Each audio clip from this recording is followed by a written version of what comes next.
Dale Carnegie es un nombre que es sinónimo de maestría en las relaciones humanas, es más que un simple escritor, es el padre de la autoayuda moderna. Nacido en 1888 en una humilde granja en Missouri, Carnegie convirtió su pasión por la comunicación en un movimiento global. Su legado no solo está en sus libros, sino en las miles de personas que a través de sus cursos aprendieron a dominar el miedo a hablar en público y, lo más importante, a influir en los demás. El libro que tienes en tus manos o en tus oídos, Cómo ganar amigos e influir sobre las personas, publicado originalmente en 1936, es el resultado de años de investigación y enseñanza. No es una teoría académica, sino un manual práctico y comprobado que resume las técnicas utilizadas por los líderes más exitosos de la historia. En una época marcada por el progreso técnico, Carnegie demostró que el verdadero éxito no radica en las máquinas ni en las fórmulas, sino en la ingeniería humana. Este libro ha vendido más de 40 millones de copias en todo el mundo y ha transformado la vida de presidentes, ejecutivos y personas comunes por igual. Si alguna vez has deseado ser más carismático, más persuasivo y más querido, entonces has encontrado tu mapa. Prepárate para desvelar el código de la influencia. Conquista amigos, lidera tu mundo. ¿Alguna vez has sentido que tu progreso profesional o tu felicidad personal se detienen? No por falta de talento técnico, sino por ese eterno e incómodo roce al tratar con los demás. El narrador Dale Carnegie comenzó su camino en 1912 ofreciendo cursos de oratoria en la bulliciosa Nueva York. Con el tiempo, se dio cuenta de algo esencial. Por mucha claridad que tuvieras al hablar, lo que la gente realmente necesitaba era una habilidad superior. Descubrió que lidiar con la gente es probablemente el mayor desafío que enfrentamos, sin importar si eres ama de casa, arquitecto o ingeniero. Una investigación profunda, auspiciada por la Fundación Carnegie para el Avance de la Enseñanza, reveló un dato trascendental. Incluso en líneas profesionales tan técnicas como la ingeniería, solo un 15% de tu éxito financiero depende del conocimiento especializado. El 85% restante se atribuye a la ingeniería humana, es decir, a tu personalidad y tu capacidad para liderar a las personas. El mismísimo John D. Rockefeller, en el apogeo de su actividad, afirmó con convicción que pagaría más por esta habilidad para tratar con la gente que por cualquier otra destreza bajo el sol. Un estudio posterior, que costó $25,000 y duró 2 años, confirmó que el segundo interés principal de los adultos, solo después de la salud, es la gente. ¿Cómo entenderla? ¿Cómo llevarse bien con ella? Y cómo ganarla a nuestra forma de pensar. Ante la falta de un manual práctico sobre este arte, Dale Carnegie decidió crear el suyo. Para ello, dedicó año y medio a leer cientos de biografías buscando los métodos que usaron grandes líderes de todas las épocas, desde Julio César hasta Thomas Edison. Incluso entrevistó a personalidades mundiales como el presidente Franklin D. Roosevelt y el inventor Marconi. Este libro no fue escrito, sino que creció como un hijo a partir de una conferencia inicial que se convirtió en un laboratorio de relaciones humanas, el primero de su tipo para adultos. Sus reglas no son meras teorías, funcionan como magia y han transformado radicalmente la vida de muchas personas. Un empleador que antes solo criticaba y condenaba, logró convertir a 314 enemigos en 314 amigos, aumentando su felicidad y su tiempo libre. Pero atención, este audiolibro no es solo para escuchar. La única exigencia indispensable para que te funcione es un deseo profundo y vigoroso de aprender a tratar con la gente. Debes considerarlo un manual de trabajo y aplicar sus principios en cada oportunidad. Porque aprendemos haciendo. Estamos intentando formar nuevos hábitos, una nueva forma de vida. Un banquero de Wall Street, por ejemplo, revisaba cada sábado por la noche su agenda preguntándose, ¿qué errores cometí y qué lecciones puedo aprender de esta experiencia? Adopta ese sistema de autoexamen y registra tus triunfos específicos. La promesa es clara. Descubrirás los poderes de diversos tipos que habitualmente fallas en usar. Y el primer gran principio, la técnica fundamental para manejar a las personas, es a menudo la más olvidada, la que todos rompemos sin darnos cuenta. ¿Estás listo para saber cuál es el primer error universal que debes eliminar de tu vida si quieres empezar a cosechar influencia y respeto? El primer paso está a punto de revelarse. Capítulo 1. Si quieres recoger miel, no des patadas a la colmena. ¿Te has preguntado alguna vez por qué es tan fácil caer en la trampa de la crítica y la condena y tan difícil lograr que la gente cambie? Piensa en ese momento en que alguien te señaló un error con dureza. ¿Sentiste un impulso inmediato de corregirlo? ¿O más bien, una intensa necesidad de justificarte, de defenderte y de guardar resentimiento? La crítica, incluso cuando es justificada y bien intencionada, hiere el orgullo de la otra persona, aviva su resentimiento y casi siempre la pone a la defensiva. Es un método destructivo que, irónicamente, no logra el cambio que buscamos, sino que lo obstaculiza. Incluso los criminales más empedernidos rara vez se ven a sí mismos como villanos. En su mente, siempre hay una justificación, una historia que los convierte en héroes incomprendidos. Al Capone, uno de los gángsters más notorios de la historia, no se consideraba un malhechor. Él creía ser un benefactor público, un incomprendido. Y si esto es cierto para un gángster, ¿qué podemos esperar de las personas normales que conocemos a diario? Desde tu cónyuge hasta tu compañero de trabajo. Dale Carnegie nos recuerda que, para tratar con la gente, debemos entender que no estamos lidiando con criaturas de lógica, sino con criaturas de emoción, repletas de prejuicios y motivadas por el orgullo y la vanidad. Tomemos el ejemplo de Benjamin Franklin. En su juventud, era un joven impetuoso que criticaba abiertamente a quien se le antojara. Afortunadamente, su sabio amigo el cuáquero le hizo ver su error, convenciéndole de que nunca sería un líder o un hombre de éxito si continuaba con ese hábito. Franklin tomó nota e hizo de la crítica en la condena un principio que evitó por completo. Más de 200 años después, es recordado como uno de los hombres más sabios de la historia de los Estados Unidos. Si quieres entender el inmenso poder de este principio, recuerda a Abraham Lincoln. A él le costó aprenderlo. En su juventud, escribió cartas llenas de sarcasmo y crítica mordaz. Una vez, un insulto público casi le cuesta la vida en un duelo. Después de esa experiencia, juró nunca volver a escribir una carta hiriente. Y lo cumplió, incluso en la cúspide del poder durante la Guerra de Secesión en 1861. Él sabía que el resentimiento perdura mucho después de que la crítica ha terminado. El primer gran principio, la técnica fundamental que abre todas las puertas, es esta: no critiques, no condenes ni te quejes. Recuerda que la comprensión es lo que necesitamos. Trata de imaginar por qué la otra persona hace lo que hace, y eso generará simpatía, paciencia y bondad. No es solo un truco, es la clave para la autotransformación. Si logras detener el impulso de señalar el error de tu pareja, tu hijo o tu jefe tan solo por 24 horas, ¿qué tipo de reacción distinta podrías obtener? ¿Y qué pasaría con tu nivel de estrés al dejar de cargar con el peso de ser el juez de todos? En el siguiente episodio revelaremos qué debes hacer en lugar de criticar. Si la crítica es la gasolina que aviva el conflicto, ¿cuál es la chispa mágica que realmente enciende el deseo de cambiar en el corazón de cualquier persona? Capítulo 2. El gran secreto de tratar con la gente. ¿Qué tienen en común un niño que dibuja con frenesí, un trabajador que se esfuerza por un ascenso y un genio que se desvela por crear? Todos están persiguiendo algo que anhelan profundamente. ¿Cuál es el motor invisible que impulsa la acción de todas las personas? ¿Es el dinero, la fama, el poder? En el fondo, solo hay una cosa que el ser humano desea con una intensidad que a menudo bordea la locura.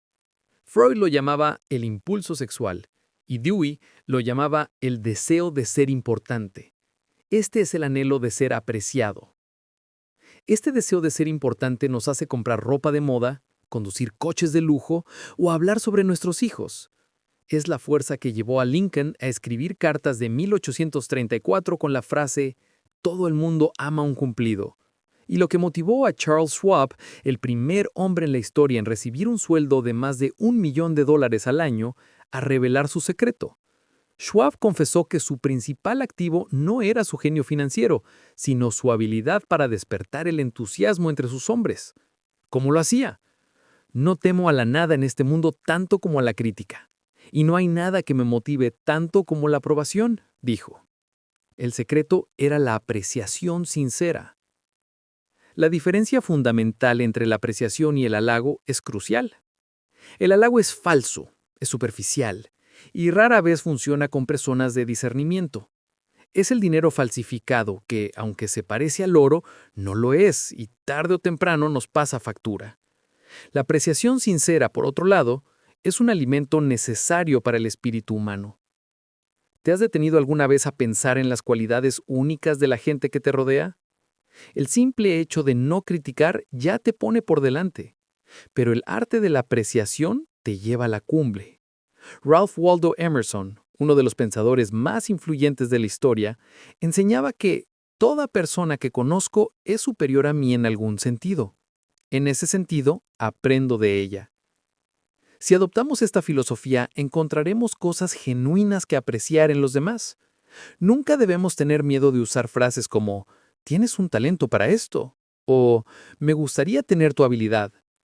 Es una lástima que la mayoría de nosotros pasemos por la vida guardando la miel de la apreciación y sin darnos cuenta de que podemos darla libremente. El gran secreto de tratar con la gente es este: aprecie sinceramente y honestamente. La apreciación sincera y honesta es tan rara de encontrar que el que la ofrece tiene una ventaja increíble. Dale a una persona la apreciación que su alma anhela y ella atesorará tus palabras por siempre. ¿Estás dispuesto a hacer una pausa, mirar a tu alrededor y a encontrar una cualidad genuina en alguien cercano que nunca le has reconocido? Mañana, cuando despiertes, la gente a tu alrededor estará impulsada por otro deseo fundamental. ¿Sabes cuál es la única forma de conseguir que alguien haga algo por ti y que esté encantado de hacerlo? Lo descubriremos en el próximo capítulo. Capítulo 3. El que puede hacer esto, tiene al mundo entero con él. El que no puede, camina un sendero solitario. ¿Alguna vez has pensado en la enorme cantidad de energía que gastamos tratando de que los demás vean la vida desde nuestro punto de vista? ¿Y qué pasaría si te dijera que existe un único y fundamental deseo que, si logras satisfacerlo, te permitirá influir en cualquier persona? El gran psicólogo John Dewey afirmó que el impulso más profundo de la naturaleza humana es el deseo de ser importante, el cual ya exploramos. Pero justo al lado de ese anhelo de aprecio existe un deseo fundamental que impulsa la acción: la capacidad de conseguir lo que queremos. Andrew Carnegie, el gran magnate del acero que forjó una de las fortunas más grandes de la historia, una vez contrató a un joven abogado para un trabajo urgente. Le ofreció $10,000 si lo hacía a tiempo. El abogado, motivado por el dinero, hizo el trabajo. Pero ¿qué habría pasado si Carnegie, en lugar de eso, le hubiera dicho al abogado que el trabajo le daría prestigio, le abriría puertas y lo haría sentirse orgulloso? La verdad es esta: la única forma de conseguir que una persona haga algo es que ella quiera hacerlo. No puedes obligar a nadie a hacer nada que no desee. Entonces, la clave maestra para influir en los demás es despertar en la otra persona un deseo vehemente. El que puede hacer esto, nos dice Dale Carnegie, tiene al mundo entero consigo. El que no puede, camina un sendero solitario. Imagínate entrando en un cuarto y pensando: ¿qué puedo decirle a esta persona que la haga querer actuar? Si no puedes encontrar una razón que la motive, es mejor que no hables. Hagamos un ejercicio de perspectiva. ¿Qué te interesa a ti? Probablemente tus propios problemas, tus propios deseos. ¿Pero qué le interesa a la persona con la que hablas? Exacto. A ella le interesan sus propios problemas, sus propias necesidades. La prueba de fuego es: si queremos que alguien haga algo, debemos dejar de hablar de lo que queremos y empezar a hablar de lo que la otra persona quiere. Un ejemplo perfecto es el de Theodore Roosevelt. Antes de que lo visitaran, se quedaba hasta tarde la noche anterior leyendo sobre el tema que sabía que interesaba a su visitante, ya fuera un explorador o un ganadero. Él sabía que el camino al corazón y a la acción de una persona es hablar de las cosas que más valora. El autor de este audiolibro resume este principio con una sola idea. El mundo está lleno de personas que son egoístas y que persiguen sus propios intereses. Por lo tanto, el que pueda colocarse en el lugar de los demás y comprender lo que tienen en mente, no solo ganará su influencia, sino que nunca tendrá que preocuparse por el futuro. El tercer gran principio de la parte 1 es este: despierta en la otra persona un deseo vehemente. Esto no es manipulación. Es una habilidad vital de liderazgo que te permite ver desde el punto de vista del otro y así mostrarle cómo tu sugerencia satisfará sus propios deseos. Ahora que ya tienes las 3 técnicas fundamentales para tratar con la gente, no criticar, apreciar sinceramente y despertar un deseo vehemente, te enfrentas a una nueva pregunta. ¿Cómo puedes aplicar estos principios en los primeros segundos de un encuentro? ¿Cuál es ese pequeño gesto, ese primer acto que te garantiza la bienvenida y la atención de cualquier persona en cualquier parte del mundo? Lo descubriremos en el siguiente capítulo. Capítulo 4. Haz esto y serás bienvenido en cualquier parte. ¿Alguna vez has pensado en la primera impresión que dejas? No hablamos de tu ropa ni tu peinado, sino de ese gesto sutil, esa clave no verbal que comunica al instante si eres un amigo o un rival. Piensa en los encuentros que más disfrutas. Son probablemente aquellos en los que la otra persona te recibe con entusiasmo, como si fueras la persona más importante en el mundo. La manera más sencilla, más crucial de ser bienvenido en cualquier parte es también una de las más ignoradas. Sonríe. El valor de una simple sonrisa es incalculable. Un viejo proverbio chino afirma: un hombre sin cara sonriente no debe abrir una tienda. Si esto es cierto para los negocios, donde la cordialidad es un activo, ¿cuánto más lo es en las relaciones personales? El efecto que tu sonrisa tiene en la gente es inmediato y poderoso. La persona que sonríe es vista como alguien feliz, dispuesto a cooperar y lleno de vitalidad. Y la felicidad, nos recuerda el filósofo Baruch Spinoza, no se consigue poseyendo lo que deseamos, sino amando lo que ya tenemos. La sonrisa debe ser genuina. Una sonrisa forzada, un simple reflejo de los músculos faciales, se siente fría y vacía. La verdadera sonrisa, la que funciona, nace del interior, de una actitud mental de aprecio sincero hacia la vida y hacia los demás. Si no sientes ganas de sonreír, hay una estrategia efectiva. Oblígate a hacerlo. Actúa como si ya fueras feliz y pronto sentirás una corriente de bienestar. Dale Carnegie cuenta la historia de un hombre de negocios en Nueva York que asistió a sus clases. Este hombre era un hombre de negocios exitoso, pero su vida personal era sombría. Descubrió que sus empleados nunca lo veían sonreír. Decidió someterse a la prueba de la sonrisa. Cada mañana forzaba una sonrisa antes de salir de su habitación. Sonreía a su esposa, al ascensorista, al portero. El resultado fue un cambio dramático. En su casa se convirtió en el dueño del hogar feliz. Y en su oficina, la gente respondía de manera totalmente diferente a su nueva actitud y aprecio. Él llegó a decir que la sonrisa le había hecho ganar más dinero que cualquier otra cosa que hubiera hecho. Una sonrisa no cuesta nada, pero crea mucho. Enriquece a quienes la reciben sin empobrecer a quienes la dan. Dura solo un instante, pero el recuerdo de ella a veces es eterno. Es un regalo universalmente entendido. Recuerda este primer principio de la parte 2. Sonríe. Ahora imagina que tienes a alguien frente a ti y estás sonriendo de oreja a oreja. ¿Qué es lo siguiente que puedes hacer para que esa persona se sienta no solo bienvenida, sino inmediatamente especial? Existe una técnica simple, pero que toca la fibra más íntima del ego humano. ¿Sabes cuál es la palabra más dulce y más importante en cualquier idioma para cualquier persona? El siguiente capítulo tiene la respuesta. Capítulo 5. Una forma sencilla de causar una buena primera impresión. ¿Alguna vez te has preguntado por qué al conocer a alguien automáticamente decides si es digno de tu atención? Hay una llave maestra que abre la mente de cualquier persona. Piensa en tu propio nombre. Es la palabra más dulce y más importante en cualquier idioma para ti. Tu nombre es una extensión de tu identidad, un símbolo único que te separa de los demás. Cuando alguien lo pronuncia, especialmente un desconocido, sientes un cosquilleo de reconocimiento, una sensación de ser validado y, sobre todo, de ser importante. El genio financiero Andrew Carnegie, el mismo que pagaba $1 millón al año a Charles Schwab, no solo destacaba por su habilidad con los números, sino por su profundo respeto por los nombres de sus asociados. Él mismo dedicó tiempo a aprender los nombres de miles de sus empleados y los usaba con frecuencia. Esta simple costumbre le ayudó a construir un imperio y a ganar la lealtad y cooperación de un ejército de hombres. Por otro lado, cuando te equivocas en el nombre de alguien, o peor aún, ni siquiera te molestas en recordarlo, es un sutil pero potente acto de menosprecio. Estás comunicando, tú y tu identidad no sois lo suficientemente importantes para mi memoria. Y esto es un camino seguro hacia el resentimiento. El presidente Franklin Delano Roosevelt, conocido por su habilidad para manejar a las personas, se enorgullecía de su memoria para los nombres. No solo recordaba a sus asociados políticos, sino también a los mecánicos, a las secretarias de sus oficinas y a los empleados subalternos. Esto hacía que al momento de necesitar su cooperación, todos estuvieran dispuestos a dársela.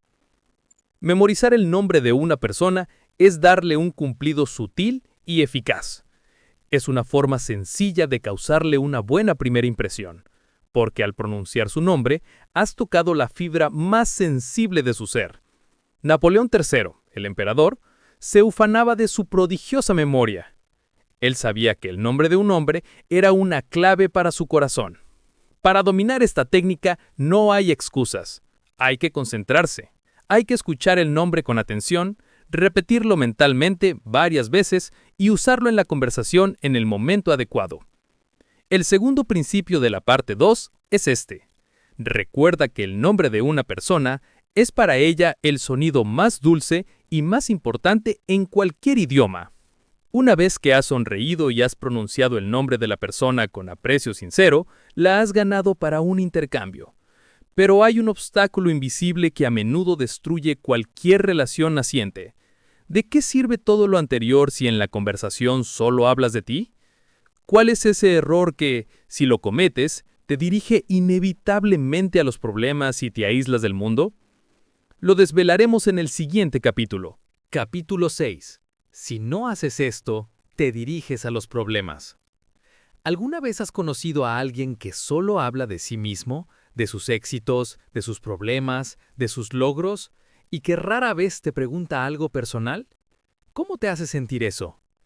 El deseo de ser apreciado, que ya hemos explorado, es tan profundo que la mayoría de las personas están totalmente absortas en sí mismas.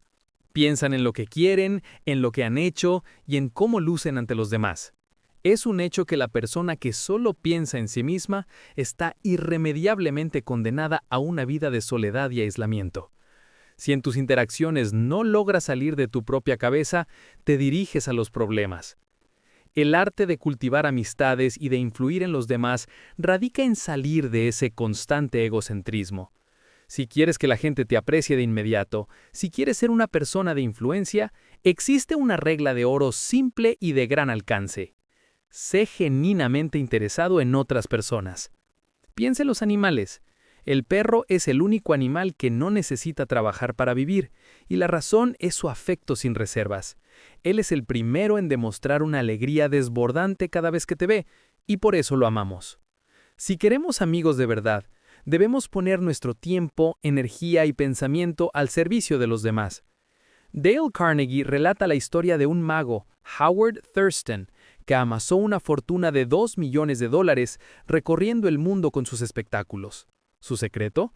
Él no se consideraba un genio. Su éxito radicaba en su genuino interés por su público. Antes de cada actuación, él se recordaba a sí mismo: amo a mi público. A ellos les estoy agradecido por dejar sus casas para verme. Esto hacía que su actitud brillara a través del escenario. La audiencia sentía ese afecto sincero y le respondía con creces. El interés debe ser sincero, no un truco. El jardinero que solo cultiva las flores que le gustan, sin importar las que desea el mercado, se quedará con un jardín privado, no con un negocio exitoso. De la misma manera, la persona que solo cultiva su propio interés y no el de los demás, se quedará con un círculo social limitado y un sendero solitario. Otro ejemplo clave es el de Theodore Roosevelt. Él recordaba incluso el nombre de la cocinera que preparaba la comida de su esposa y le preguntaba por su familia y por sus intereses. Cuando alguien le mostraba interés en sus aficiones, la cetrería, la música o las antigüedades, él dedicaba horas a hablarles de ello con entusiasmo. El tercer principio de la parte 2 es esencial. Recuerda que si no desarrollas un interés genuino en otras personas, estás condenado a los problemas y a la soledad. Pero el interés genuino es solo la mitad de la batalla en una conversación. Una vez que has mostrado interés, ¿qué haces para mantener la atención y el aprecio de la otra persona? ¿Cuál es la forma más sencilla de convertirte en un conversador brillante que la gente ama escuchar? La respuesta es sorprendente. Casi no tienes que hablar en absoluto. Lo descubriremos en el siguiente capítulo. Capítulo 7. Una forma fácil de convertirse en un buen conversador. Imagina que estás cenando con un grupo de personas. Hay alguien que habla poco, pero cuya presencia irradia una inteligencia y un carisma innegables. Al final de la noche, la gente se acerca a esa persona y dice, ¡qué gran conversador eres! ¿Cuál es el secreto de este personaje, que a menudo pasa más tiempo escuchando que hablando? El secreto para ser un conversador brillante no es dominar la oratoria ni tener una reserva inagotable de historias interesantes. La forma más fácil de convertirse en un buen conversador es ser un oyente atento y activo. Recuerda, la gente está obsesionada consigo misma, con sus problemas, sus deseos y sus experiencias. Lo que más anhela un ser humano es una audiencia comprensiva. Si le ofreces a alguien tu atención sincera y completa, le estás dando uno de los cumplidos más grandes que puede recibir. Dale Carnegie ilustra este punto con una anécdota personal. Durante una cena, conoció a un botánico que había viajado por el mundo. El autor escuchó con fascinación, haciendo preguntas y mostrando un interés genuino en los viajes y los descubrimientos del botánico. El botánico, al final de la conversación, elogió al autor como la persona más estimulante y mejor conversadora que jamás había conocido. Y sin embargo, Carnegie apenas había hablado, solo había sido un catalizador, un oyente que estimulaba a la otra persona a expresarse. Los grandes médicos, los psicólogos exitosos y los líderes efectivos saben que la gente que viene a ellos no quiere necesariamente un consejo. A menudo, lo que más quieren es una válvula de seguridad, alguien que los escuche de forma atenta y desinteresada mientras ventilan sus quejas o narran sus glorias. La próxima vez que te encuentres en una reunión, resiste la tentación de interrumpir. Resiste el impulso de insertar tu propia anécdota o de corregir un detalle. Simplemente escucha. Mira a la persona a los ojos, asiente con la cabeza y haz preguntas que la animen a seguir. Pregunta, ¿cómo te hizo sentir eso? O, ¿y qué pasó después?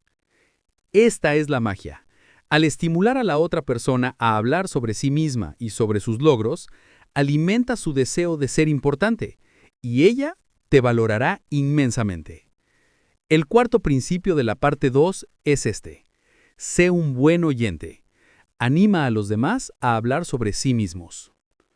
Ahora tienes la técnica para que la gente hable. Pero, ¿qué ocurre si la persona con la que hablas no te resulta particularmente interesante? ¿Cómo mantienes una conversación cautivadora y de qué tema debes hablar para garantizar su máxima atención? Lo descubriremos en el siguiente episodio, donde te enseñaremos a tocar la fibra de sus intereses más íntimos. Capítulo 8. ¿Cómo interesar a la gente? Ya sabes sonreír, recordar nombres y escuchar atentamente. Pero, ¿qué pasa cuando la conversación se estanca? O cuando tienes que iniciar un diálogo con alguien que tiene intereses muy distintos a los tuyos. La gente está profundamente interesada en sus propios asuntos y a menudo es sorprendentemente indiferente a los tuyos. Si quieres cautivar e interesar a una persona, solo tienes que tocar la fibra de sus pasiones, de aquello que le quita el sueño. El secreto para mantener a la gente interesada en ti es hablarles de lo que a ellos les interesa. El presidente Theodore Roosevelt demostró una y otra vez esta habilidad. Antes de recibir a un visitante, no importaba cuán humilde o poderoso fuera, él se informaba sobre su tema de especialización, su hobby o su principal preocupación. Al recibir a un vaquero, hablaba de ganado. Al recibir a un naturalista, hablaba de fauna. ¿El resultado? Todos salían de su despacho pensando, Roosevelt es un genio, se interesa profundamente en mí. Este método no es un truco superficial, es una manifestación de la regla de oro que dice, haz a los demás lo que quieres que te hagan a ti. Queremos que la gente se interese en nosotros, así que, naturalmente, debemos empezar por interesarnos en ellos. Dale Carnegie cuenta la historia de un hombre de Filadelfia que quería vender carbón a una gran cadena de hoteles. El hotelero no estaba interesado en el carbón, sino en la idea de un concurso nacional de hoteles que le apasionaba. El vendedor de carbón pasó horas hablando de ese concurso, de sus desafíos y de sus posibilidades, y no dijo una sola palabra sobre el carbón. Al final de la conversación, el hotelero se sintió tan apreciado que no solo compró el carbón, sino que se hizo amigo de por vida del vendedor. La lección es clara. En lugar de intentar impresionar a la gente con tus conocimientos, tus logros o tu inteligencia, invierte ese tiempo en averiguar qué le apasiona a la otra persona. Si te encuentras con un padre, habla de sus hijos. Si encuentras a un coleccionista, habla de sus objetos. El quinto principio de la parte 2 es este. Habla siempre a la otra persona de lo que más le interesa. Al aplicar este principio, has establecido un puente sólido de comunicación. Has sonreído, has usado su nombre, has escuchado y has hablado de sus intereses. Pero aún queda un paso para consolidar ese lazo al instante, para que la persona se sienta única y especial en tu presencia. ¿Cuál es ese acto final que te garantice el aprecio instantáneo y duradero? Lo sabremos en el último capítulo de esta parte. Capítulo 09. ¿Cómo hacer que la gente te aprecie al instante? Hemos recorrido el camino desde una sonrisa sincera hasta la escucha activa. Pero, ¿cómo se une todo esto para que en los primeros 5 minutos de un encuentro, la otra persona sienta una conexión profunda y auténtica contigo? El aprecio instantáneo y duradero surge de un principio que encapsula los 5 anteriores. Haz que la otra persona se sienta importante y hazlo sinceramente. En el fondo, todos estamos impulsados por el mismo anhelo, ese deseo profundo de ser reconocidos, de sentir que nuestra vida tiene valor y que somos únicos. Es el deseo de ser importante. Los grandes líderes. Capítulo 09. ¿Cómo hacer que la gente te aprecie al instante? Hemos recorrido el camino desde una sonrisa sincera hasta la escucha activa. Pero ¿cómo se une todo esto para que, en los primeros 5 minutos de un encuentro, la otra persona sienta una conexión profunda y auténtica contigo? El aprecio instantáneo y duradero surge de un principio que encapsula los 5 anteriores. Haz que la otra persona se sienta importante y hazlo sinceramente. En el fondo, todos estamos impulsados por el mismo anhelo, ese deseo profundo de ser reconocidos, de sentir que nuestra vida tiene valor y que somos únicos. Es el deseo de ser importante. Los grandes líderes, desde los reyes hasta los presidentes, han sabido cómo alimentar este hambre. El emperador alemán Guillermo II, durante la Primera Guerra Mundial, utilizó este principio de forma estratégica. Al recibir a oficiales, no se limitaba a dar órdenes, siempre encontraba algo genuino que apreciar. Un detalle en su uniforme, un informe bien escrito, y se lo hacía saber. Al tratar a las personas con la dignidad y el respeto que sentía que merecían, aseguraba su lealtad inquebrantable. ¿Cómo se aplica esto en tu día a día? Es sencillo. pero requiere práctica y conciencia.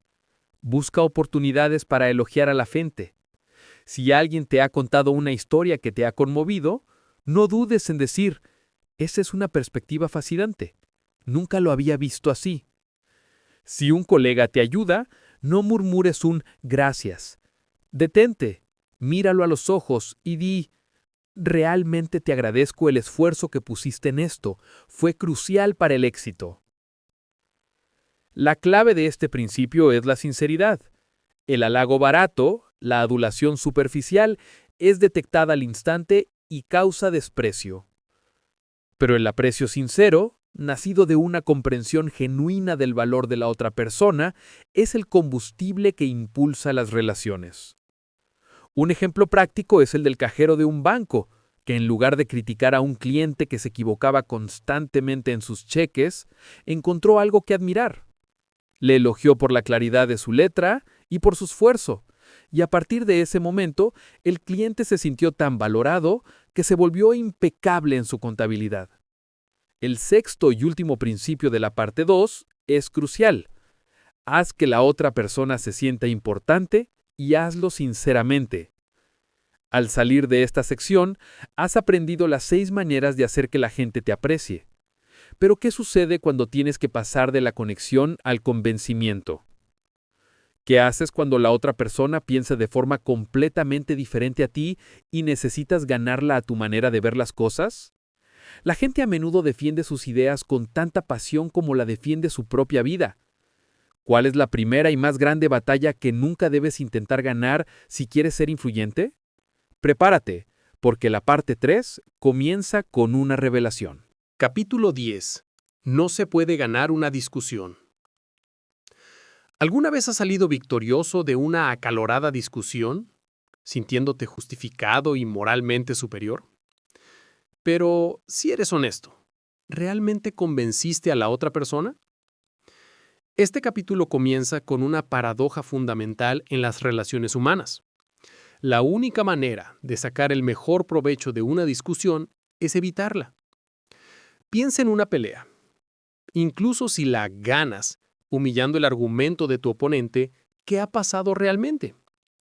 Has herido su orgullo, le has hecho sentir inferior y, como resultado, lo has resentido. Aunque tu lógica haya sido impecable, tu victoria es una derrota, pues has perdido algo mucho más valioso: la buena voluntad de la otra persona. El gran financiero Benjamin Franklin, el mismo que aprendió a no criticar, solía decir: si discutes y contradices, puedes conseguir una victoria ocasional, pero será una victoria vacía, porque nunca obtendrás la buena voluntad de tu oponente. El 90% de las veces, una discusión termina con cada una de las partes más convencida que nunca de que tiene absolutamente la razón. Entonces, ¿por qué discutir? ¿Por el placer de demostrar que estás en lo correcto? Cuando te enfrentes a un conflicto, imagínate que estás en un río con una fuerte corriente. Es mucho más inteligente rodear la roca que intentar detener el río.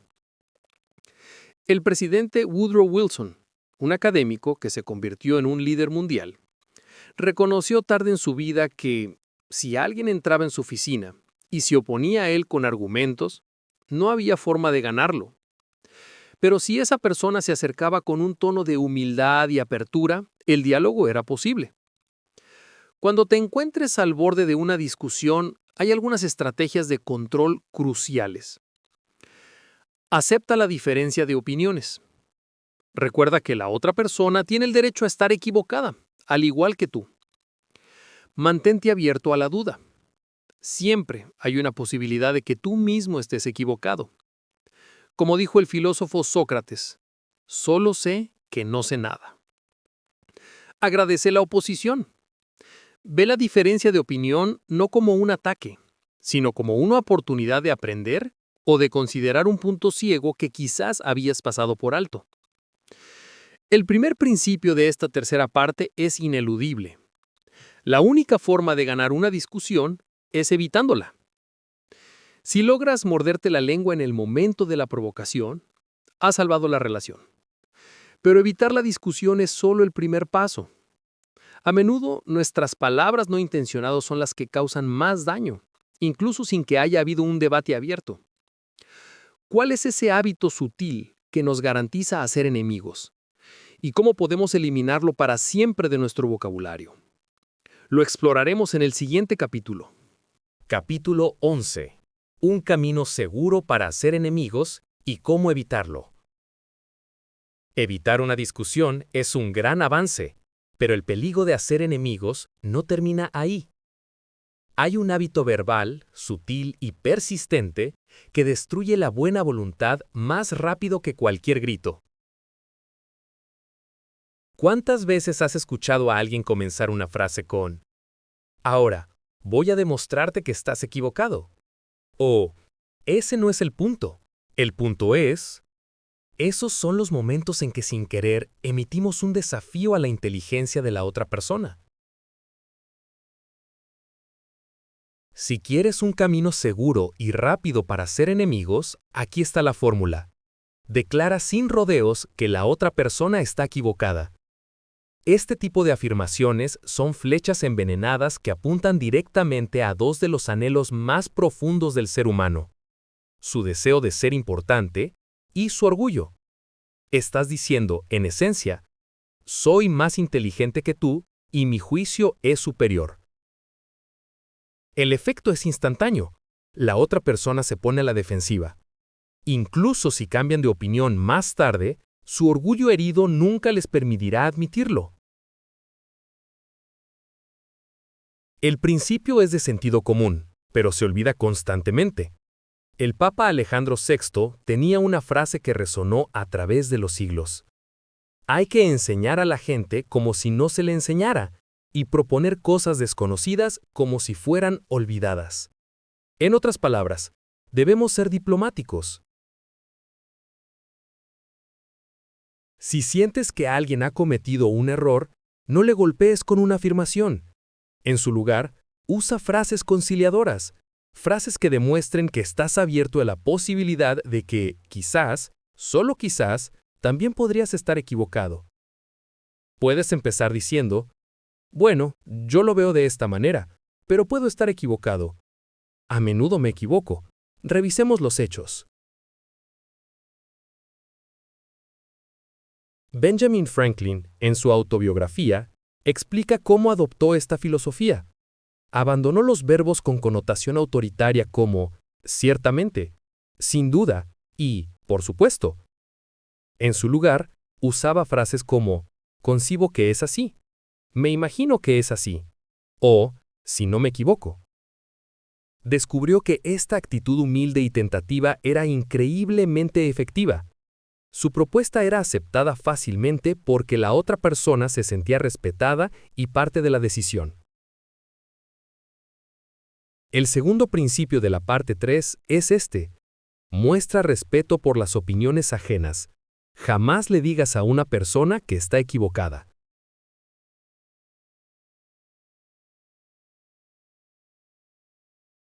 Si aprendes a dejar de ser categórico en tus aseveraciones, has evitado el camino hacia la enemistad. Pero, ¿qué pasa cuando es innegable que has cometido un error? ¿Qué haces cuando la otra persona tiene la razón y tu posición es indefendible? Existe un poderoso antídoto contra la crítica y el resentimiento que no solo desarma al oponente, sino que te eleva a sus ojos. Lo descubriremos en el siguiente capítulo. Capítulo 12. Si estás equivocado, admítelo. Todos cometemos errores. Es una realidad humana. Pero cuando se nos señala un fallo, nuestra primera reacción instintiva es la defensa, la justificación, la negación. ¿Qué pasaría si te dijera que el acto más poderoso para desarmar la crítica y ganar respeto es precisamente el contrario? Existe una magia en el reconocimiento instantáneo y sincero de tus propios errores. Si sabes que te van a culpar y actúas antes de que lo hagan, les has robado el trueno. No solo evitas la confrontación, sino que a los ojos de la otra persona te elevas inmediatamente a una posición de humildad y nobleza. Piensa en el ejemplo de un oficial de policía que estaba a punto de multar a un conductor por exceso de velocidad.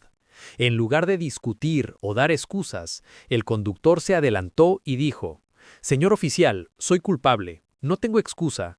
Sé que debía haber prestado atención». Ante esta admisión, el oficial se sintió desarmado. Ya no había nadie a quien culpar ni nadie a quien sermonear.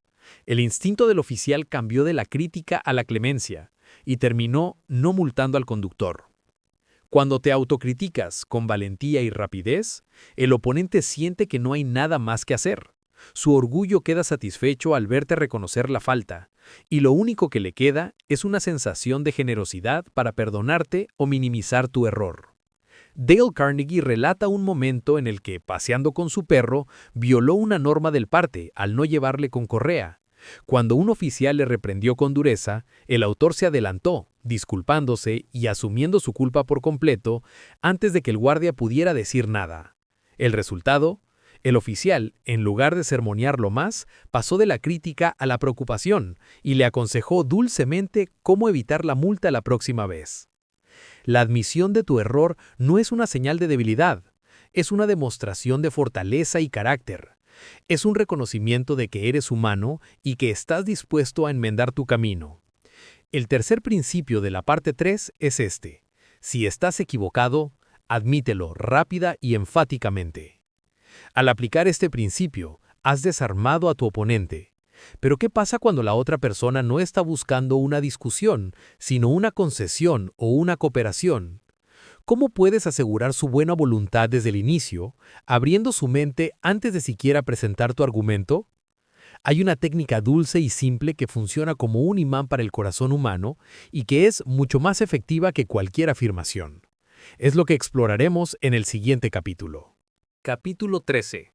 Una gota de miel. Hemos aprendido a evitar las discusiones y a desarmar la crítica, admitiendo nuestros errores. Pero ¿cómo inicias un proceso de convencimiento sin sonar autoritario o confrontacional? Imagina un río.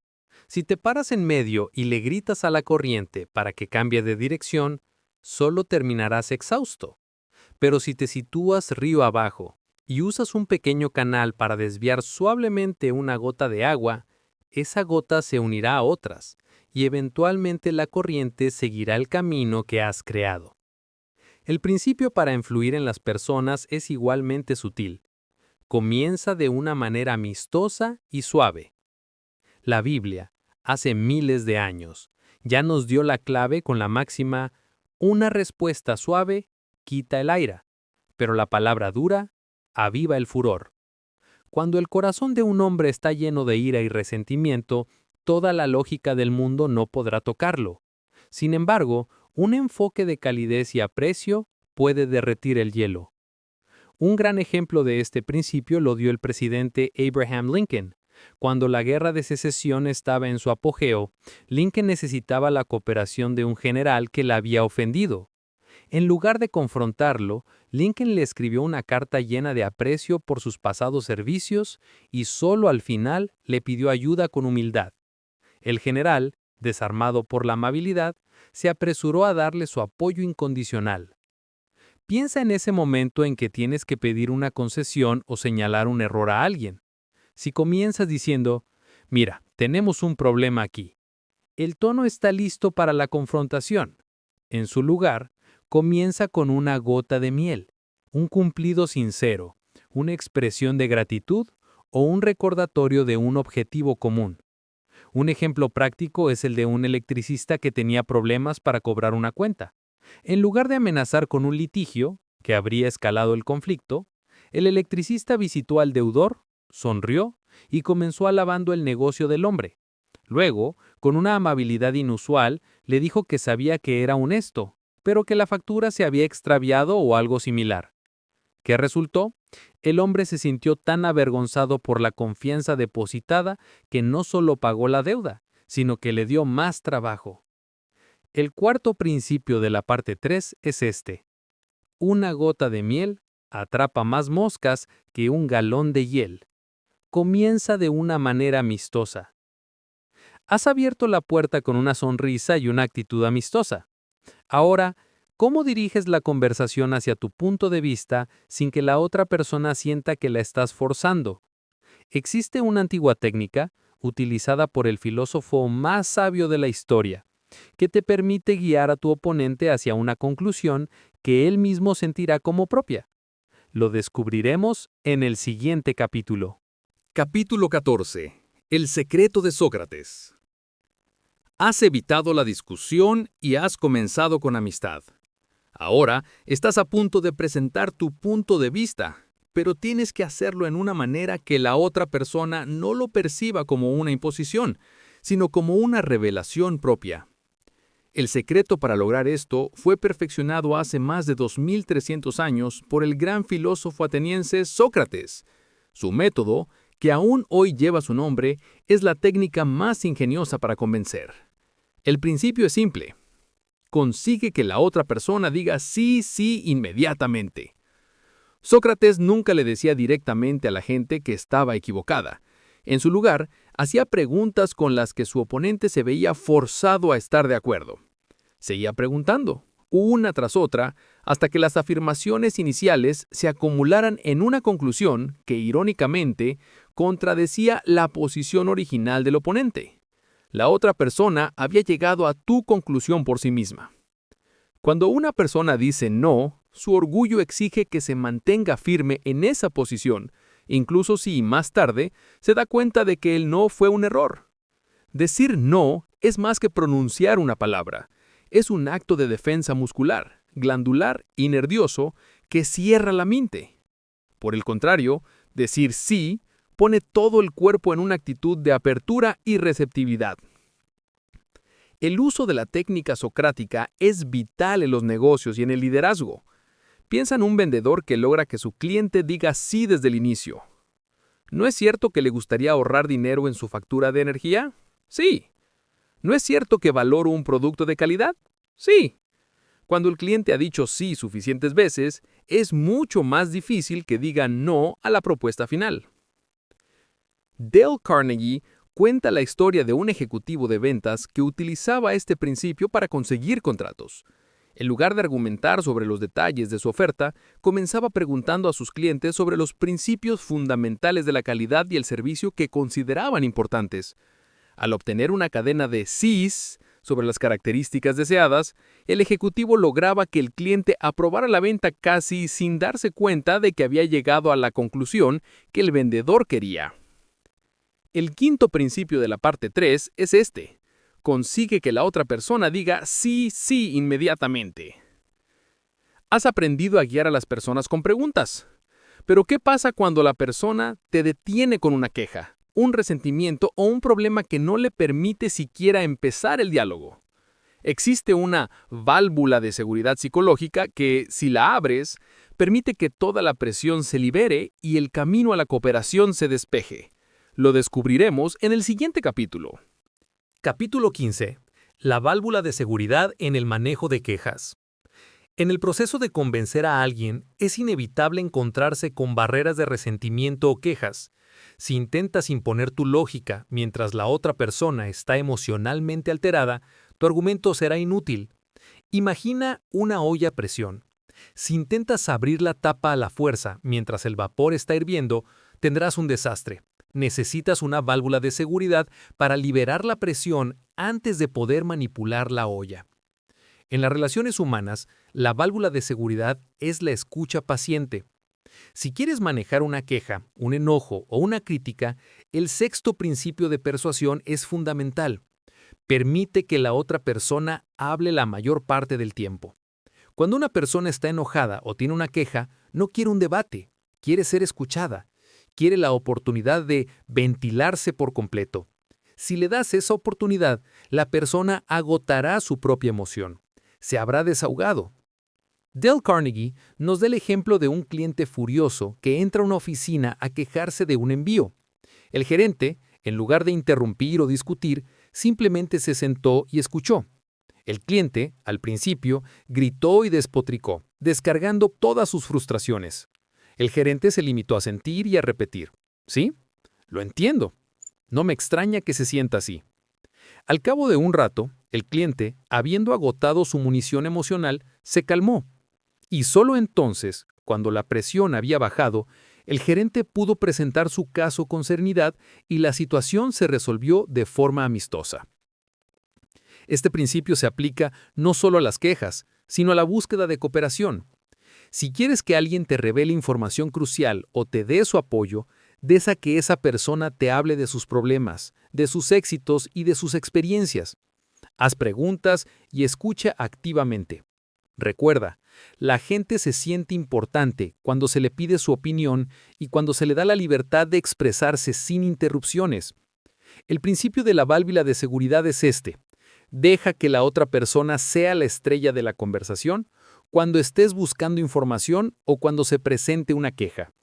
Escúchale sinceramente y anímale a expresarse hasta el final. Una vez que has escuchado y la otra persona ha hablado la mayor parte del tiempo, se siente apreciada y respetada. Ahora, ¿cómo pasas de la escucha a la acción? ¿Cómo logras que la otra persona trabaje contigo en lugar de para ti? Existe un método de liderazgo que transforma la imposición en iniciativa propia. Lo desvelaremos en el siguiente capítulo. Capítulo 16. ¿Cómo conseguir cooperación? Has desahogado la frustración de la otra persona y has sembrado la semilla de la amistad.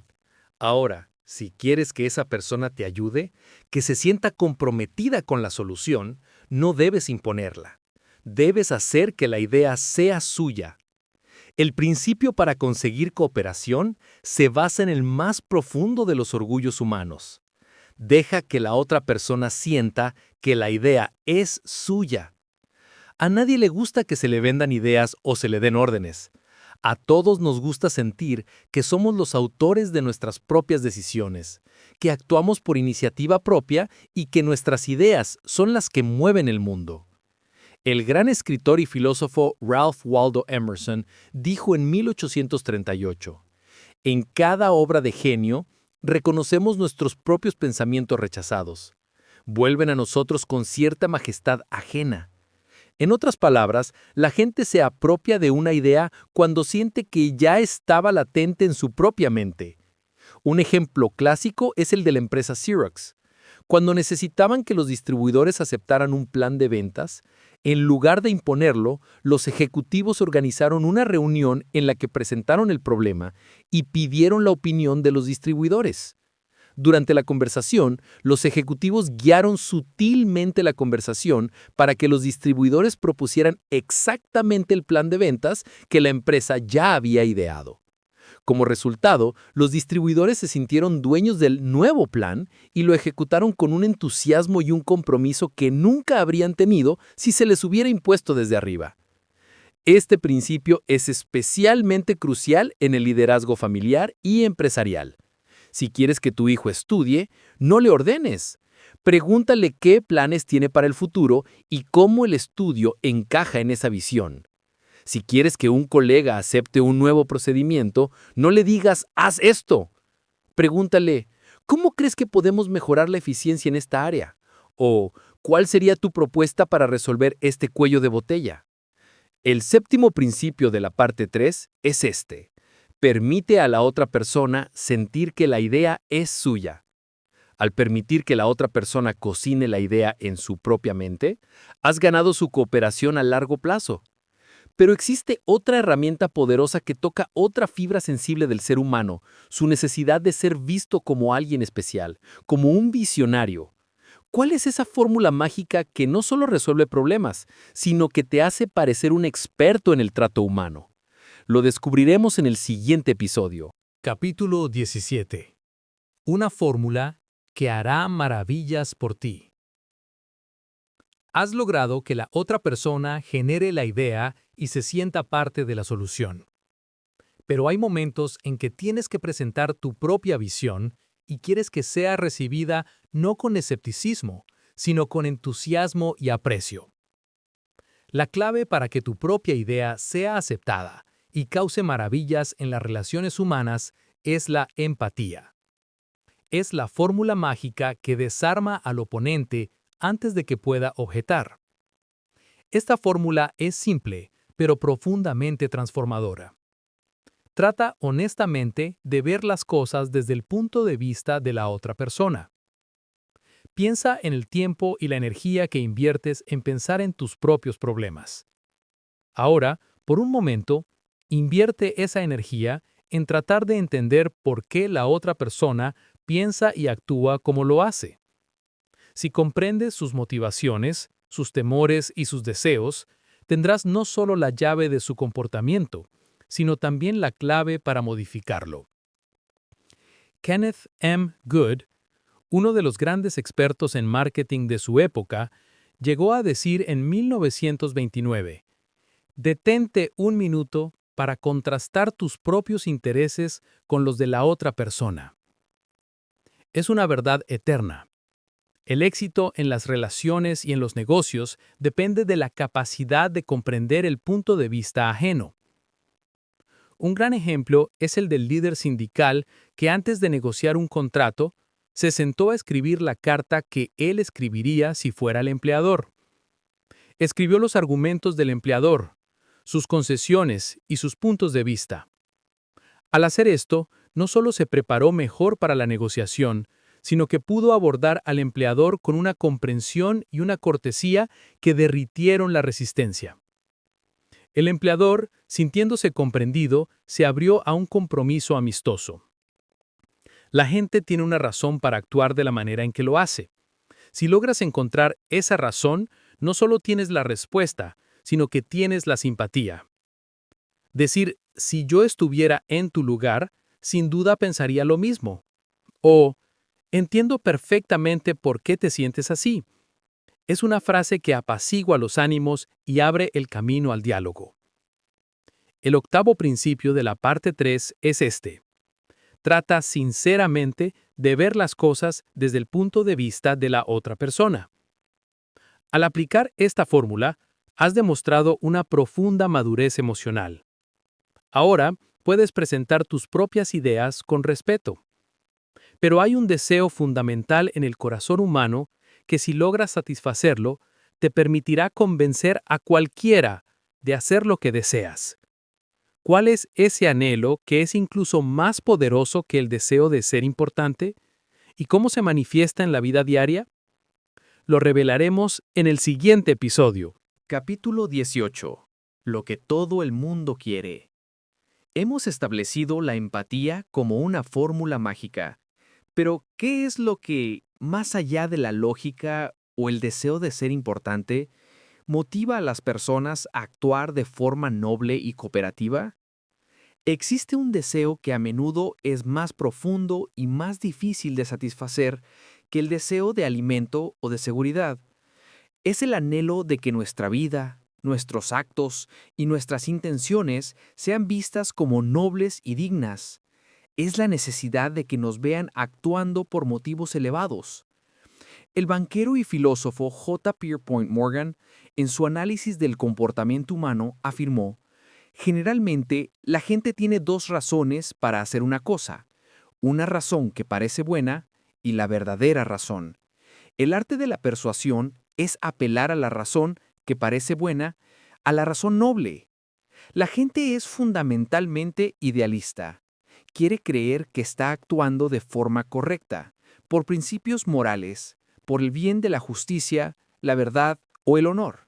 Si quieres cambiar a alguien o convencerlo de una acción, debes darle una causa digna por la que luchar. Un ejemplo práctico es el del propietario de una vivienda que tenía un inquilino que se negaba a pagar. En lugar de amenazar con un desalojo, el propietario se sentó con el inquilino y le apeló a su sentido de nobleza. Le recordó que era un hombre de carácter, que siempre había cumplido sus promesas y le preguntó cómo se sentiría al dañar su reputación. Le dio una razón noble para pagar, no por la amenaza legal, sino por la defensa de su propio honor y honestidad. El inquilino pagó. Otro ejemplo es el de un líder de ventas que tenía un vendedor que constantemente llegaba tarde a las reuniones. En lugar de criticarlo, el líder lo ascendió a jefe de puntualidad del equipo, apelando a su sentido de responsabilidad hacia los demás. El vendedor no solo se volvió increíblemente puntual, sino que se convirtió en un ejemplo para el resto. Le diste un motivo noble para cambiar. El noveno principio de la parte 3 es este. apela a los motivos más nobles. Has aprendido a apelar a lo mejor de la naturaleza humana, pero hay otra forma de presentar tus ideas que transforma la frialdad de los hechos en una imagen vívida y memorable que no solo convence, sino que cautiva. ¿Cuál es la herramienta que usan Hollywood y la televisión para capturar la atención de millones y que tú puedes usar en tu propia vida? Lo desvelaremos en el siguiente capítulo. Capítulo 19. Una atracción que gusta a todo el mundo. ¿Has apelado a los motivos más nobles de la persona? Pero a veces la verdad o tu idea necesitan un envoltorio más atractivo para ser memorables y convincentes. El ser humano, por naturaleza, es un ser visual y competitivo. Le gusta el color, el movimiento y el juego. Si quieres que tu idea sea aceptada y cause impacto, no la presentes como una aburrida estadística o una lista de hechos. El principio es: dramatiza tus ideas. Piensa en los grandes inventores de la historia. Cuando James Watt quería convencer a los ingenieros de que su nueva caldera de vapor era superior, no solo presentó planos técnicos. Él escenificó una demostración dramática que mostraba el poder del vapor en acción. La gente no solo recordaba los números, sino el espectáculo. Hollywood y la televisión dominan este principio. Una película no te dice, este hombre es malvado. Te lo muestra a través de acciones dramáticas y efectos visuales. Un comercial no te dice, este producto es el mejor. Te muestra una vida mejor gracias a él. El poder de la dramatización radica en que convierte una idea abstracta en algo tangible y emocional. Dale Carnegie cuenta el caso de un ejecutivo de una empresa de cajas suertes que estaba haciendo una presentación a un banco. En lugar de limitarse a hablar sobre la resistencia del acero y los mecanismos de seguridad, el ejecutivo irrumpió en la sala de reuniones con un pañuelo de seda y lanzó la caja fuerte vacía al suelo con un estruendo. Luego, envolvió la caja con el pañuelo y preguntó, ¿cree que un ladrón podría hacer esto? La dramatización era un gancho mental que hacía imposible olvidar la característica de resistencia de la caja. Otro ejemplo es el de un jefe de ventas que tenía que motivar a sus vendedores a alcanzar una meta. En lugar de hacer una arenga, puso un termómetro gigante en la pared de la oficina. A medida que las ventas subían, el nivel de mercurio del termómetro también lo hacía. Convirtió la meta en un juego visual y dramático, despertando el espíritu competitivo de su equipo. El 10º principio de la parte 3 es este: dramatiza tus ideas. Usa el espectáculo y la visualización. Has aprendido a hacer que tus ideas sean memorables, pero ¿qué pasa cuando has agotado todas las técnicas de persuasión y aún necesitas esa última chispa de motivación para que la persona actúe ahora? Existe una táctica que apela al instinto más básico y potente del ser humano y que, cuando todo lo demás falla, genera resultados inmediatos. ¿Cuál es ese detonante final? Lo descubriremos en el siguiente capítulo. Capítulo 20. Cuando nada más funciona, intenta esto.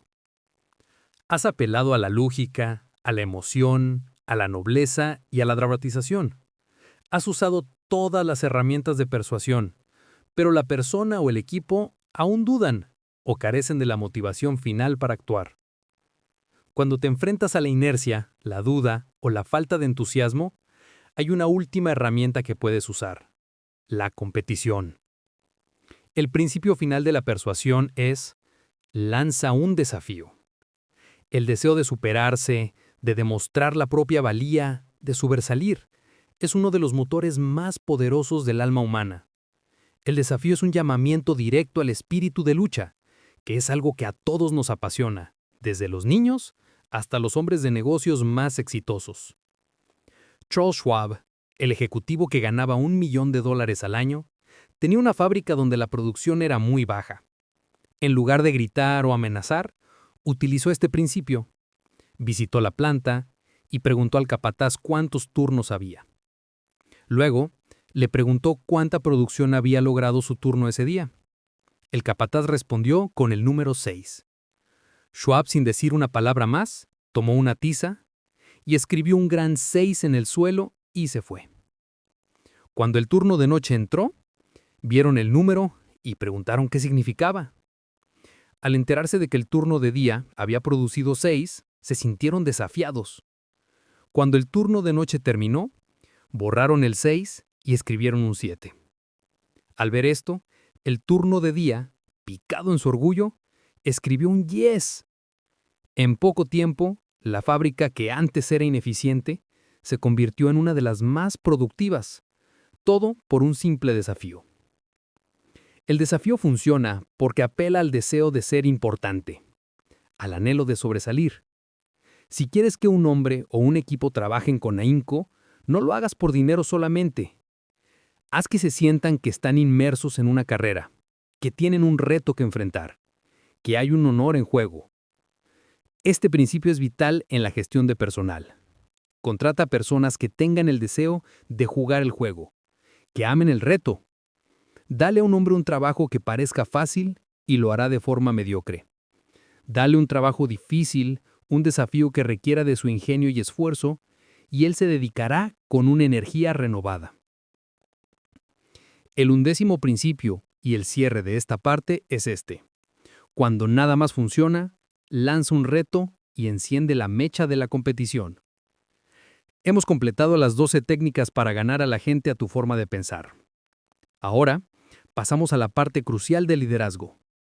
¿Cómo puedes aplicar todos estos principios para cambiar a la gente sin ofenderla, sin despertar resentimiento y sin hacer que se sientan manipulados? ¿Cuál es la manera más suave y efectiva de comenzar una crítica, si es que tiene que haber una? Lo descubriremos al inicio de la última parte. Capítulo 21.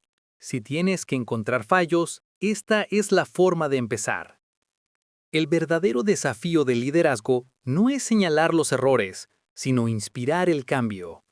Cuando te encuentras en la posición de tener que corregir a alguien, te enfrentas a una decisión crucial. ¿Cómo empiezas para no demoler su autoestima y despertar resentimiento? La naturaleza humana es sensible a la crítica. Si un líder comienza con una reprimenda directa, la persona afectada se cerrará de inmediato. El camino más suave y más efectivo para comenzar una corrección es este.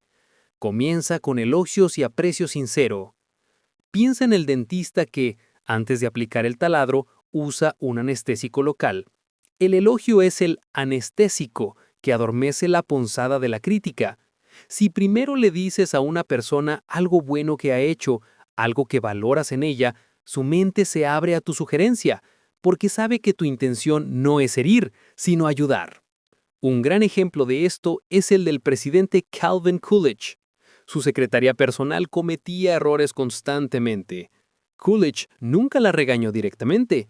Un día llamó a la secretaria y le dijo: «Señorita, hoy su trabajo es excelente. Su correspondencia nunca ha sido tan clara.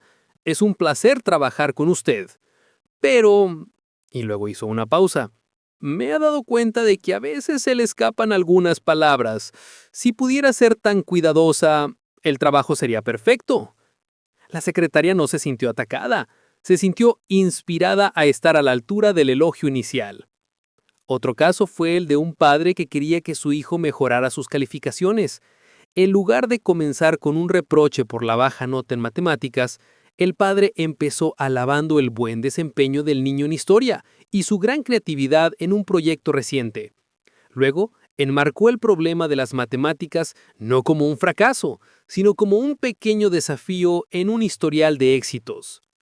El elogio sincero no es manipulación, es un reconocimiento de la dignidad de la otra persona.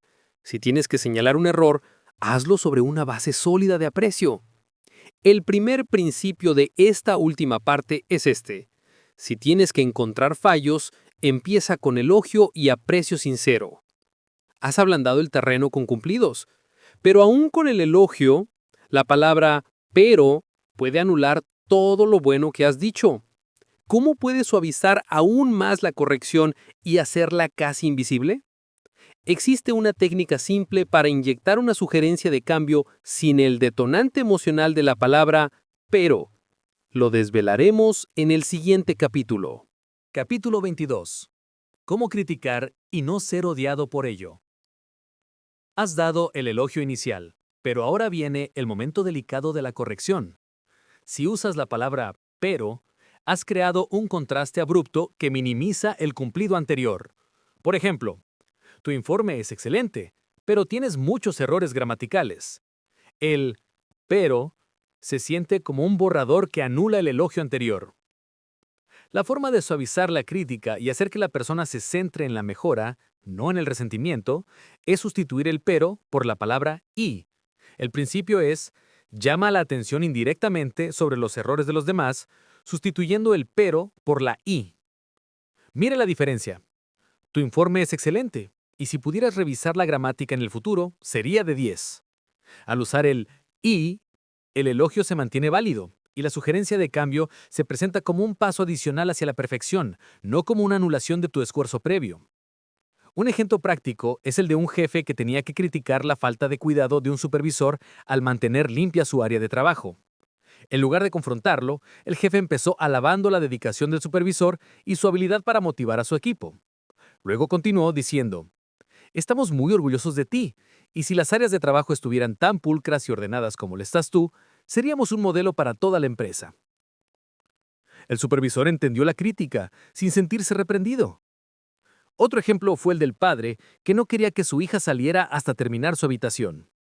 En lugar de decir, tu habitación es un desastre, pero puedes salir si la arreglas, dijo, estoy muy contento de que tu promedio haya subido este mes, y sé que la próxima vez que tu habitación esté tan organizada como tu promedio, estarás lista para salir sin problemas. El poder de la crítica indirecta radica en que no ataca directamente el orgullo de la persona. La persona sabe que has notado el error, pero tú le has dado una vía de escape, una manera de salvar su prestigio que exploraremos más adelante, y lo has enmarcado dentro de un contexto de aprecio. El segundo principio de esta parte es crucial. Llama la atención indirectamente sobre los errores de los demás, sustituyendo el pero por la y. Has aprendido a criticar sin ofender, pero existe una técnica de liderazgo aún más poderosa que te permite señalar el camino sin que la persona se sienta señalada. ¿Cuál es ese acto de humildad que te convierte en un modelo de mejora y que abre la mente de la otra persona a sus propios errores? Lo revelaremos en el siguiente capítulo. Capítulo 23. Habla de tus propios errores primero. Has aprendido a endulzar la crítica con elogios y a usar el nexo y para una transición suave. Pero, ¿qué gesto de liderazgo puede desarmar por completo la resistencia de la otra persona antes de que siquiera se mencione su error? El principio para inspirar el cambio de forma efectiva es: habla de tus propios errores antes de criticar a la otra persona. Este acto de humildad tiene un poder doble. Primero, demuestra que no estás en una torre de marfil de perfección. Eres humano, falible y has cometido los mismos errores que la persona que tienes delante. Esto crea un vínculo inmediato de empatía y comprensión. Segundo, al reconocer tus propias deficiencias, satisfaces el profundo deseo de la otra persona de sentirse importante, pues estás validando que la perfección es inalcanzable. Piensa en el padre que quiere corregir a su hijo por un error de ortografía. En lugar de decir, esta palabra está mal escrita, corrígela, el padre puede decir, hijo, cuando yo tenía tu edad, la ortografía era mi peor pesadilla. Incluso hoy, tengo que revisar 3 veces mis correcciones. Me da gusto que a ti solo te haya pasado una vez. Repasémosla juntos. Al hablar de tu propio fallo, el reproche a la otra persona se siente menos como un ataque y más como un consejo de un compañero de viaje. Estás diciendo, yo sé lo que se siente, y si yo pude mejorar, tú también puedes. Dale Carnegie relata un caso donde un hombre de negocios quería motivar a un nuevo empleado que no estaba a la altura de las expectativas. En lugar de criticar, el jefe se sentó con él y le contó la historia de su propio comienzo, de los errores monumentales que había cometido y de cómo la paciencia y el esfuerzo lo ayudaron a superarlos. Después de eso, le presentó el problema actual del empleado. Al haber nivelado el campo con su propia vulnerabilidad, el empleado aceptó la corrección con gratitud y se sintió impulsado a mejorar, no a resentirse. El tercer principio de esta parte es fundamental para un liderazgo compasivo. Habla de tus propios errores antes de criticar a la otra persona. Has creado un ambiente de confianza. Pero ahora viene la etapa de la acción. ¿Cómo puedes lograr que la otra persona ejecute una tarea o adopte un nuevo método sin que se sienta como un peón al que se le dan órdenes? Existe una diferencia abismal entre un «haz esto» y una simple invitación al diálogo. Lo descubriremos en el siguiente capítulo. Capítulo 24. A nadie le gusta recibir órdenes. Has demostrado humildad al hablar de tus propios errores y has creado un ambiente de confianza. Ahora, si quieres que la persona cambie o ejecute una tarea, el líder sabio sabe que la confrontación y la orden directa son contraproducentes. A nadie le gusta que se le dé una orden. Las órdenes generan resentimiento y anulan la iniciativa. Si quieres un líder que inspire, en lugar de dar una orden directa, haz una pregunta. El principio es sencillo. Haz preguntas en lugar de dar órdenes. Cuando conviertes una orden en una pregunta, logras 3 cosas poderosas. Primero, la pregunta le da a la persona un sentido de importancia, pues le estás pidiendo su opinión, no imponiéndole tu voluntad. Segundo, estimulas su creatividad, ya que le invitas a participar en el proceso de resolución de problemas. Y tercero, haces que el error o la acción necesaria sea vista como una oportunidad de mejora mutua, no como una falta individual. Mira la diferencia entre estas 2 aproximaciones. Un jefe que dice, arregla esto inmediatamente, está actuando como un dictador. Un líder, en cambio, pregunta, ¿podrías revisar el proceso y ver cómo podemos hacer esto más eficiente la próxima vez? ¿O crees que si abordamos esto de una manera diferente, podríamos obtener mejores resultados? Dale Carnegie cuenta la historia de un hombre que tenía problemas para conseguir que su equipo de ingenieros terminara un diseño a tiempo. En lugar de dar una orden de quedarse hasta tarde, se acercó al equipo y les preguntó, ¿qué creen que podemos hacer para acelerar el proceso? ¿Y cómo podríamos ajustar las prioridades para cumplir con la fecha límite? Los ingenieros, sintiéndose consultados, se hicieron dueños del problema y propusieron sus propias soluciones, logrando el objetivo con entusiasmo. Hacer preguntas permite a la persona sentirse respetada, y al líder le da una vía de escape si la sugerencia resulta ser incorrecta. No estás diciendo, tienes que hacer esto, sino, considera esto. El cuarto principio de esta última parte es crucial para el liderazgo moderno. Haz preguntas en lugar de dar órdenes. Has logrado inspirar la acción a través de la pregunta. Pero ¿qué pasa cuando la persona comete un error grave? Un fallo público que afecta su reputación. ¿Cuál es el acto de liderazgo más noble que puedes realizar para asegurar que la persona se recupere, aprenda y mantenga su lealtad hacia ti? Es lo que exploraremos en el siguiente capítulo. Capítulo 25. Permite a la otra persona salvar su prestigio.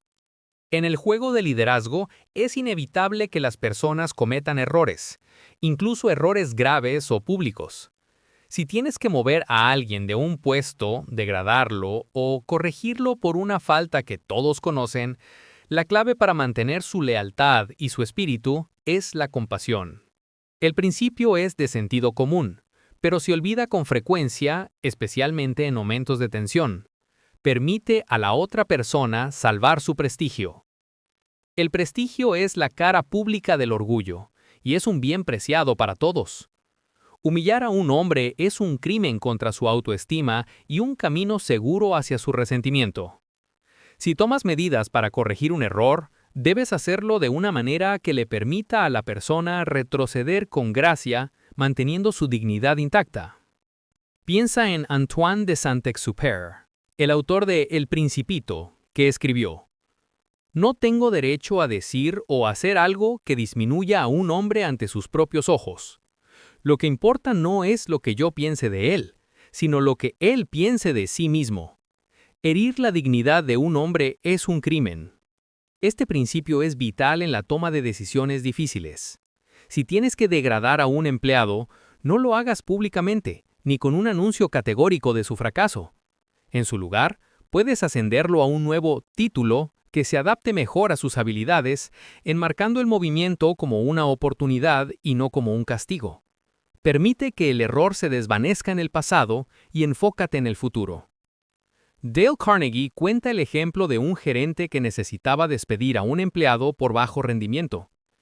En lugar de hacerlo con dureza, el gerente le recordó sus contribuciones pasadas, le dio una carta de recomendación excepcional y le aseguró que la empresa lo ayudaría a encontrar un nuevo puesto donde sus talentos fueran mejor aprovechados. El empleado, aunque triste, se fue sintiéndose respetado y la empresa evitó el costo del resentimiento y de una mala reputación. El quinto principio de esta parte es la máxima de la diplomacia. Permite a la otra persona salvar su prestigio siempre y en toda circunstancia. Has asegurado la dignidad de la persona. Ahora, ¿cómo pasas de la cortesía a la acción explosiva? ¿Cómo enciendes una llama de entusiasmo en el corazón de la gente para que se sienta imparable? Existe una técnica simple que te convierte en un motivador de alto nivel. Lo descubriremos en el siguiente capítulo. Capítulo 26. ¿Cómo espolear a la gente al éxito? Has demostrado respeto y permitido que la persona salve su prestigio. Ahora, ¿quieres inspirarla a alcanzar la excelencia? ¿Cómo pasas de la corrección al entusiasmo desbordante? El secreto para espolear a la gente al éxito es simple. Elogia el más mínimo progreso y elogia cada progreso. Sé caluroso en tu aprobación y generoso en tu alabanza. El ser humano es un organismo que responde al refuerzo positivo. El psicólogo Burrhus Frederick Skinner demostró que alabar a las personas por sus logros, incluso los más pequeños, acelera el aprendizaje y el cambio de manera exponencial. La crítica debilita la voluntad de mejorar. El elogio la fortalece. Piensa en el proceso de enseñanza. Si corriges cada error de un niño o de un principiante, lo más probable es que se paralice por el miedo a fallar. Pero si lo animas por cada pequeña mejora, se sentirá motivado a seguir intentándolo. El aprecio es el rocío que hace crecer las flores de la ambición. Un clásico ejemplo es el de un profesor que tenía un estudiante con un gran potencial, pero que era perezoso y desordenado. El profesor, en lugar de criticarlo por su pereza, encontró una sola cosa que elogiar: su habilidad para contar historias. Al elogiar con entusiasmo esta cualidad, el profesor encendió una chispa. El estudiante, motivado por el aprecio, empezó a aplicar la misma diligencia que usaba en sus historias a sus otras asignaturas, transformando su vida académica. El elogio debe ser específico y sincero. No digas, buen trabajo. Di, me impresionó la forma en que manejaste la objeción del cliente con esa táctica. Fue muy inteligente. Este tipo de alabanza alimenta el anhelo de ser importante y le muestra a la persona exactamente lo que tiene que seguir haciendo. El sexto principio de esta parte es la base de la motivación. Elogia el más mínimo progreso. Haz que el elogio sea caluroso y sincero, y la gente anhelará el éxito. Al aplicar este principio, has dado a la persona el combustible para el éxito, pero ahora quieres que asuma una nueva responsabilidad o que cambie un hábito negativo. ¿Cómo puedes darle una reputación de oro que lo obligue por su propio orgullo a vivir a la altura de tus expectativas? Lo descubriremos en el siguiente capítulo. Capítulo 27. Dale a un perro un buen nombre. Has motivado a la persona con elogios y has fomentado su deseo de superación. Ahora, si quieres cimentar un cambio positivo en un hábito o en una responsabilidad, tienes que tocar la fibra de su identidad.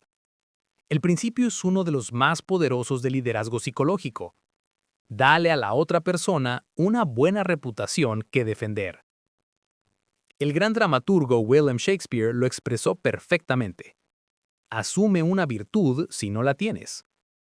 Si quieres que una persona adquiera una cualidad, simplemente actúa como si ya la poseyera. Al otorgarle una reputación de oro, la estás obligando, por el profundo anhelo de ser importante, a vivir a la altura de esa expectativa. El ser humano hará un esfuerzo extraordinario para no defraudar la confianza que se ha depositado en él. Piensa en el ejemplo del niño desordenado. En lugar de llamarlo desordenado, la madre puede decirle: «Eres un niño tan inteligente y ordenado. Sé que tu habitación refleja la calidad de tu mente. Eres uno de los niños más organizados que conozco». Al darle una reputación de organizado, el niño se esforzará por vivir bajo ese nuevo título. Dale Carnegie cuenta la historia de un empleado que era un buen trabajador, pero con un historial de falta de honestidad. En lugar de confrontarlo, el jefe lo ascendió a un puesto de confianza y le dijo: «Sé que eres un hombre de honor y por eso te estoy dando esta gran responsabilidad. Sé que no me vas a defraudar». Al darle una reputación inmaculada, el jefe apeló a su nobleza y el empleado se convirtió en uno de los más honestos y dedicados de la empresa. Cuando le das a alguien un buen nombre, le estás dando un propósito para cambiar. Estás transformando un hábito negativo en un desafío para el ego. El séptimo principio de esta parte es fundamental para un liderazgo transformador. Dale a la otra persona una buena reputación que defender, y ella hará todo lo posible por vivir a su altura. Has sembrado la semilla de la identidad positiva. Pero ¿qué pasa cuando el error parece insuperable o la tarea es demasiado compleja? ¿Cómo puedes asegurar que la persona no se rinda y vea el cambio como algo factible? Existe un último truco psicológico para simplificar lo complejo. Lo descubriremos en el siguiente capítulo. Capítulo 28. Haz que la falta parezca fácil de corregir. Has dado un buen nombre a la persona, inspirándola a vivir a la altura de sus mejores cualidades. Pero, ¿qué pasa cuando la tarea que le pides parece abrumadora o el cambio que necesita hacer parece imposible? El principio es de motivación pura. Haz que la falta parezca fácil de corregir. Haz que lo que quieres que se haga parezca fácil de hacer. Si le dices a un niño que nunca será un buen pintor o a un empleado que su rendimiento es irremediablemente bajo, has destrozado su esperanza y su voluntad de intentarlo. Por el contrario, si minimizas el error o la dificultad y les dices que tienen un talento natural para la mejora, activa su deseo de demostrar que eres optimista. Piensa en el ejemplo de un gran pianista que tenía un estudiante desalentado. En lugar de criticar su técnica o señalar su falta de práctica, el maestro le dijo: «Tu talento es natural, solo te falta un poco de constancia. El problema que tienes ahora es común, y estoy seguro de que lo corregirás fácilmente en la próxima semana». Al hacerlo, el maestro transformó el obstáculo en un simple desafío de corto plazo que el estudiante se sintió obligado a superar. Cuando le restas importancia a un error, le estás dando la confianza que necesita para intentarlo de nuevo. Estás diciendo: «Esto no es una debilidad de carácter, es solo un pequeño bache en el camino». Un ejemplo práctico en los negocios es el de un jefe que tenía un nuevo equipo de ventas con poca experiencia. En lugar de decir: «Vender este producto es muy difícil y hay mucha competencia», el jefe afirmó: «Este producto es tan bueno que prácticamente se vende solo. Solo necesitan pulir un par de técnicas que son muy sencillas de dominar, y dominarán el mercado». Al minimizar la dificultad, infundió confianza y la moral del equipo se disparó. El octavo principio de esta parte es el antídoto contra el desánimo. Haz que la falta parezca fácil de corregir. Transforma lo difícil en factible y lo imposible en solo un paso más. Has simplificado el proceso y has dado confianza. Ahora estás a punto de aplicar el último principio de liderazgo. el que une todas las piezas. ¿Cómo puedes asegurarte de que la persona no solo haga lo que quieres, sino que se sienta genuinamente feliz y comprometida con la acción? Lo descubriremos en el capítulo final. Capítulo 29. Haz que la gente se sienta feliz de hacer lo que sugieres. Hemos llegado al principio cúspide del liderazgo. Has pasado de la crítica a la corrección, de la orden a la pregunta y de la dificultad al desafío. Ahora, ¿cómo aseguras que tu influencia no solo obtenga el resultado deseado, sino que la persona lo haga con una sonrisa y una genuina sensación de satisfacción? El último principio de un liderazgo efectivo y perdurable es: haz que la otra persona se sienta feliz de hacer lo que sugieres. Este principio es la culminación de todos los demás. Para lograr que alguien se sienta feliz de cooperar, tus sugerencias deben cumplir con varias condiciones clave. Sé sincero, la sugerencia debe ser en beneficio real de la persona. Conoce a la persona, debes saber qué es lo que realmente quiere. Muestra cómo la sugerencia satisface sus deseos. Enmarca la acción de manera que se alinee con su orgullo, su ambición o su deseo de ser importante. Un líder sabio no solo pide un cambio, sino que vende el cambio. Piensa en un jefe que tiene que reducir las horas de un empleado. En lugar de decir, tienes menos trabajo, te recorto la jornada, el líder podría decir, tu rendimiento es tan eficiente que, gracias a tu habilidad, podemos darte más tiempo libre para que te dediques a tus aficiones manteniendo tu misma calidad de trabajo. El recorte se convierte en un premio a la eficiencia. Otro ejemplo es el de un jefe que necesitaba un voluntario para un trabajo tedioso en fin de semana. En lugar de dar una orden, se acercó al empleado más ambicioso y le dijo: «Tengo un trabajo que es un verdadero desafío, solo para alguien con tu nivel de compromiso. Si lo haces, te dará una visión única de la operación que te pondrá en una posición excelente para el ascenso que sé que deseas». El trabajo tedioso se transforma en un trampolín para el éxito. Al hacer que la otra persona se sienta feliz de hacer lo que sugieres, has pasado de ser un jefe a un motivador. Has transformado la obediencia en entusiasmo. El noveno y último principio de esta parte es el resumen de la ingeniería humana. Haz que la gente se sienta feliz de hacer lo que sugieres. Hemos llegado al final de esta aventura transformadora, un viaje a través de los 30 principios que cambiarán tu vida. Hemos completado nuestro viaje a través de el código de la influencia. Empezamos con el principio fundamental de la no crítica, que desarma el resentimiento, y con el gran secreto de la apreciación sincera que alimenta el alma humana. Aprendimos a sonreír y a recordar el nombre de la otra persona, la palabra más dulce en cualquier idioma, para establecer una conexión inmediata. Descubrimos que la escucha atenta es la forma más fácil de ser un conversador brillante y que para ganar a la gente a tu forma de pensar, la única batalla que debes ganar es la de evitar la discusión. Entendimos que el camino a la cooperación pasa por la amistad, la empatía y el arte de hacer que la otra persona sienta que la idea es suya. Y, finalmente, en el arte del liderazgo, comprendimos que la corrección es más efectiva cuando se inicia con un elogio y se enmarca en un contexto de humildad. Aprendimos a preguntar en lugar de ordenar, a dar un buen nombre que defender y a simplificar lo complejo, logrando que la gente se sienta feliz de hacer lo que sugerimos. Este no es un libro sobre trucos, sino sobre la auténtica ingeniería humana. Una filosofía de vida que te permite dejar de preocuparte por la crítica y empezar a inspirar la acción. Tu vida está a punto de transformarse. Tus relaciones familiares se volverán más armoniosas, tu carrera profesional se disparará y tus interacciones sociales se llenarán de calidez y carisma. El reto es ahora tuyo. Si quieres dominar realmente estas habilidades, te invitamos a leer el libro completo Cómo ganar amigos e influir sobre las personas, y a repasar este audioresumen al menos una vez a la semana. La maestría no viene de la lectura, sino de la aplicación constante. Suscríbete a nuestro canal para no perderte las próximas aventuras de crecimiento personal. Así concluye nuestro viaje por el código de la influencia.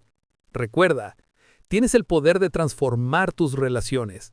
La próxima aventura te espera, donde desentrañaremos otro manual de vida para tu crecimiento personal. Hasta pronto.